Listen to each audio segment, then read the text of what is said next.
information is being told and shared through the internet, news media, what have you. But also, but there was a period of time there during the 1900 to 1959, not so much. Now, it's greatly increased. Part of that, I think, is part of the information age, but the other half, I think, is because the ecology of North America is becoming more friendly to the habitat and the lifestyle of the Bigfoot. Now, to me, there is two, in my opinion, there are two types of squatches.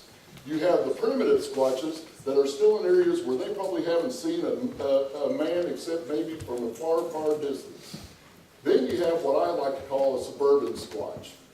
These squatches have actually learned to be in areas close by to the civilization of man.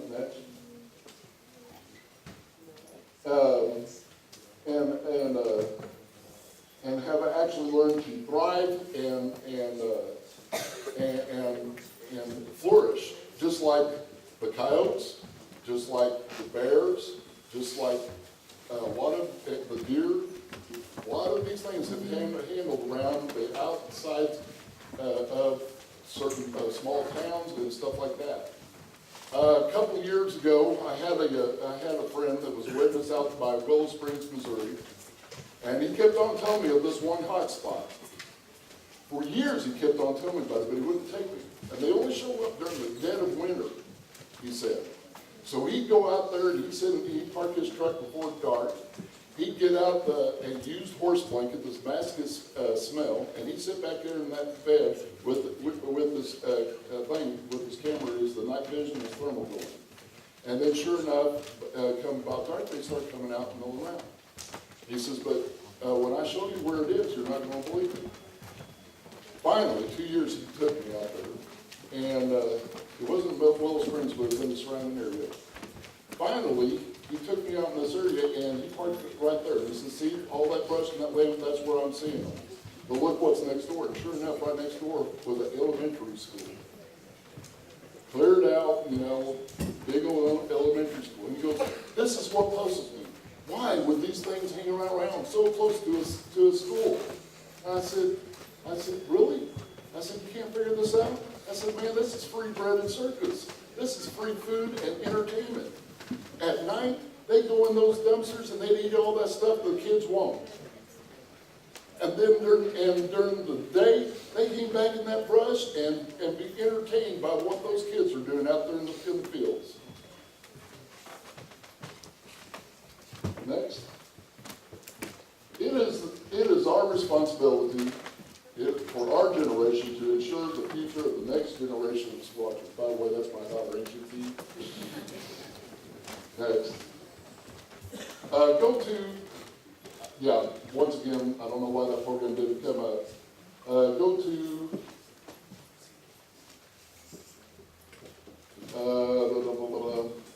let's see here. Let me see where that is.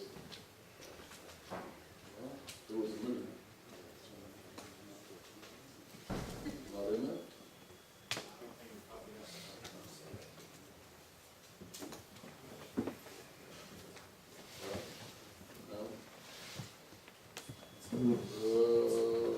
Nope, it's gone. Anyway, so, by the way, this right here is a picture of that was done by Sibylla Irwin, a very talented artist, and this was from a witness account out in northern Arkansas. That's Daddy, by the way. A couple of years ago, this gentleman went to check on some land that his father left to him on top of a mountain. He went up this dirt road, and as he rounded turned the corner, this is January. It was about 7, so around January is just coming on dawn. He comes around this corner, and here's this big old fur ball sitting in the middle of the road. Well, it wasn't very large. He thought it was a baby bear. So he rolled to a stop about 10 feet away, honked its horn. And all of a sudden, from his right side comes Mama out of the brush, picks up baby in the middle of the road, swings it on her back, and takes off into the brush. Out of amazement, he steps out of his car like, did I just see that? Well, no sooner than he stepped out of his car, a rock, a small rock, hit the top of his vehicle. He turned around and was like, where'd that come from? And there was Daddy, looking hacked, not more than 6 feet away from him. Said the thing was about 7 foot tall and his shoulders about 3 foot wide. They looked at each other for a brief couple of seconds, and then Daddy just reared up and went, ah! He hopped back in the car. All he could see was the back of the thing's legs, and going in the brush after Mommy and Dad. After Mommy and Baby. He said that thing was really hacked off because as I was driving off, it kept on screaming and hollering and cracking limbs and all that good stuff. And I went up to the entrance where my father's land was, and I had to stop there because the only way I could get out of that area was the back way, the same way I came in. So he had to step there, and he listened to Daddy growl and snap and try to throw rocks at him and stuff like that. After a while, it died down. He says, that thing must have been really hacked. And I said, well, in a way, yes. I said, there's a reason why it was making such a grand show. He wanted to focus off of Mommy and Baby while they were getting away. Granted, it was probably a little hacked off that you almost hit the baby, but it wanted to distract while the Mommy and Baby were making their escape. So after a while, Daddy calmed down. He went back down there, and once again, because of why? The point where the baby was sitting in the middle of the road, dead deer gutted out. Old boy went down, went to the nearest town, went to McDonald's, got a good cup of coffee, and stared at it for an hour. It took him 2 years to come forward and tell that story. When I talked to him, he didn't submit it with B.F.R.O. He left a phone message saying he'd like to talk to somebody. I talked to him. When he told me that story, it took me 30 minutes to convince him to submit that story. He really didn't want to. I mean, I think I used the word beg, implored, and beseeched all in the same sentence. I trust witnesses that are a little bit more hesitant than I do eager ones. Let's put it that way. There's one more film clip. Once again, I think it's important that we not only focus on what they do, but why they do it. How many people have seen there should be the one with the Oklahoma cop one. I know we talked that. Who saw the Georgia cop dash cam clip? You know why that? And the question was, okay.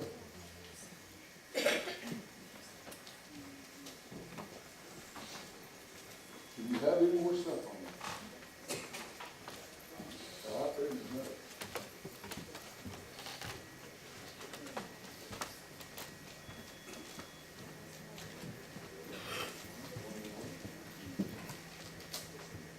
I got the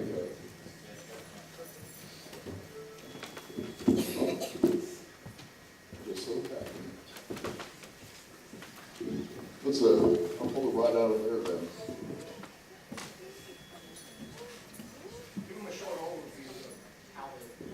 Okay, the video came about. The cop was with the rider, and of course, a lot of cops nowadays has a dash cam, and it has night vision on it. And they were just driving down there doing patrol.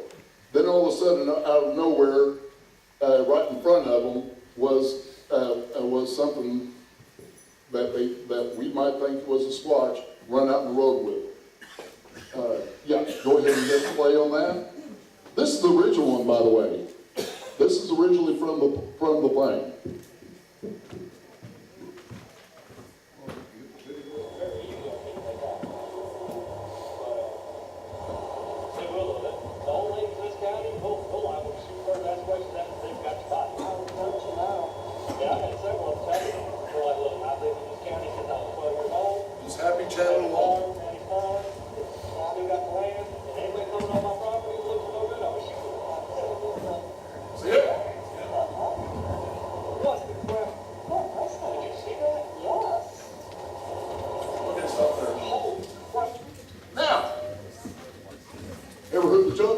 chicken cross the road?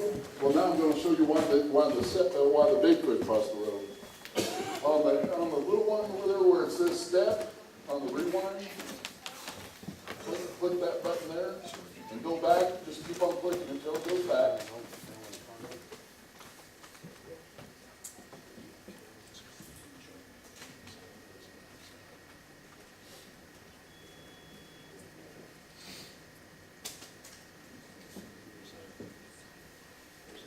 There you go.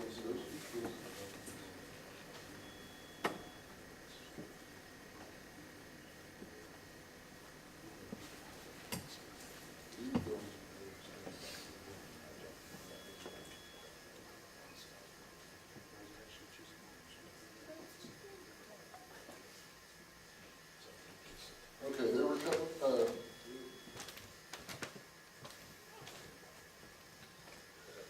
now, a few frames back, I mean, you gotta go ahead, because when it's still framed, like Paul alluded to, it's not very good to get still shots, but you can see right through there, you can make out the legs. Now go forward, no, step forward. This is the reason why it was there, I believe. Keep going on up, about the point where he was. So he made an exit. I mean, he ran from across the road from there to there. The reason why is freeze. Roadkill. He was having a little late night snack. That's something you didn't see on fire. Keep going. You can go up a little bit closer. See, this is what caught my eye. Was the blood stain right here, this right here, plus the white paint was something was covered it too. And I kept on going back, forth. Why did the Bigfoot cross the road? Get to the deer on the other side. Folks, these are my opinions. These are opinions that are based on the stuff that I've looked at and researched. If it makes any sense to you, I hope that you learned something from it. And that's all I have to offer. Thank you so much for having me.